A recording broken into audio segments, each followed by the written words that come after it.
Visit card వేయించుకున్నాను. నాకు తెలుసు ఇదంతా ఇంగ్లీష్లోనే ఉంటాను. ఇది నా అడ్రస్, నా బయోడేటా మొత్తం గమనించాను. చూసినారు చదువుకున్నారు అనుకోండి, నాకు గుట్టక్షరం చదువురా, ఇంగ్లీష్లో నాకు సరిగ్గా చదవనే చేత కాదు. మా పాస్టర్ నాకంటే ఎక్కువ చదివింది, కానీ ఆమెకంటే నేను మెరిట్ అనుకుంటున్నాను. దేవుడికి స్తోత్రం. హల్లెలూయా. ఆమె ఇంటికి వంటకు పరిమితం అయిపోయింది. నేను అంతలక తిరిగి దేవుని సేవలో సేవకుల ద్వారా 10 వాక్యాలు ఇంటూ ఉంటే మనం ఆశీర్వదించబడతాం. 10 మంది సేవకులు వచ్చి మా ఇంట్లో మన ఇంట్లో అడుగు పెడితే మనకు దీవెన. ఈ బ్రదర్ చాలా ధన్యుడు.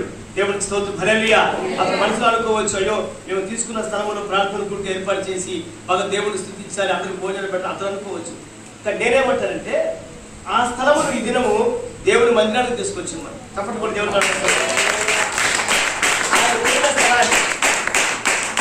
ఎన్నుకున్న స్థలాన్ని దేవుని మందిరంలోని మనము ఇప్పుడు తీసుకొచ్చాను. చాలా మంది దినాల్లో అంటుకుంటాను, నేను పెళ్లి చేయడానికి వెళ్తాను, నాకు మ్యారేజ్ లైసెన్స్ చాలా ఫ్రెండ్ చేశాను.